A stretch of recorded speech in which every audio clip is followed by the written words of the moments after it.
One of the biggest concerns people have when speaking in public is that infamous feeling of stage fright.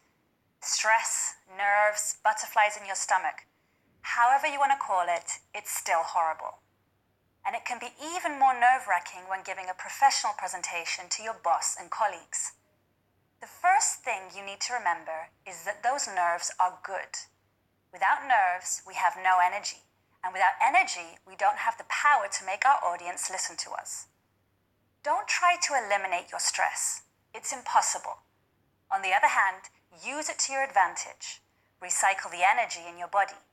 Tell yourself that it's part of the game and that your heart is racing because you have something important to say. If you can, try and be on your own for a couple of minutes before the presentation. Find a private area where you're alone and stretch your body out and warm up your vocal cords. Take your instrument, which is in this case your body, warm it up, fine-tune it, and you're ready to go. Just before getting on stage or entering the room, mentally repeat your first sentence. This will reassure you that you haven't forgotten anything, and once you've said your first sentence aloud, you'll be able to carry on with the rest of your talk. Another very common stress symptom which can interfere with elocution is having a dry mouth. Remember to stay hydrated, so have a drink before starting, and if possible, keep a bottle or glass of water close by in case you need to rehydrate during your presentation. Similarly, stress can alter our ability to articulate well. To remedy this, do a simple exercise. Place your tongue between your upper and lower teeth. Close your teeth firmly over your tongue without hurting yourself. Say the first sentences of your talk out loud while keeping your tongue between your teeth. Release your tongue and now speak normally. Your elocution should be much more clear. This exercise forces you to articulate well in order to be understood. By doing this just before your presentation, you will be pleased to see that you will speak smoothly without stumbling.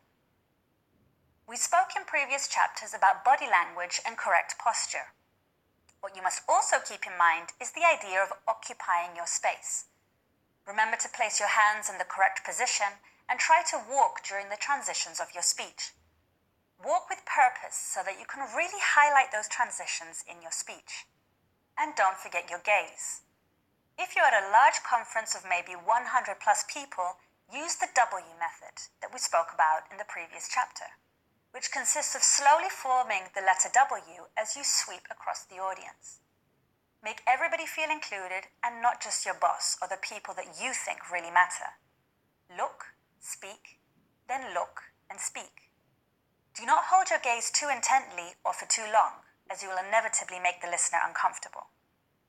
Remember to make yourself heard and understood. Sometimes you don't have the aid of a microphone, or a microphone is simply not necessary for the size of the room you are occupying. You need to speak loudly, clearly, and articulate as much as possible. Keep in mind that the rhythm of your speech should be sustained but not too fast, and that certain words should be marked and emphasized. Silence can also be your friend. Adding small silences between certain sentences and keep the audience's attention for much longer.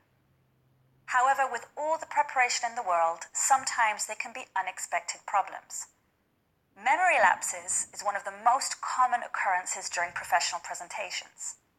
Memory lapses don't necessarily have to be something serious, as they can often be unnoticeable. The audience doesn't necessarily pick up on a 3-second pause being a memory lapse. So if you do go blank, take a few seconds, take a breath for the time it takes to get back on track. But be aware that even if the memory lapse lasts for longer, the audience won't turn against you. They're not waiting for you to trip up. They're human, just like you. The top tips to take away from this section are: you are there for a reason because you have something important to say. Be succinct, speak loudly and clearly, articulate, look at your audience, and respect the time limit.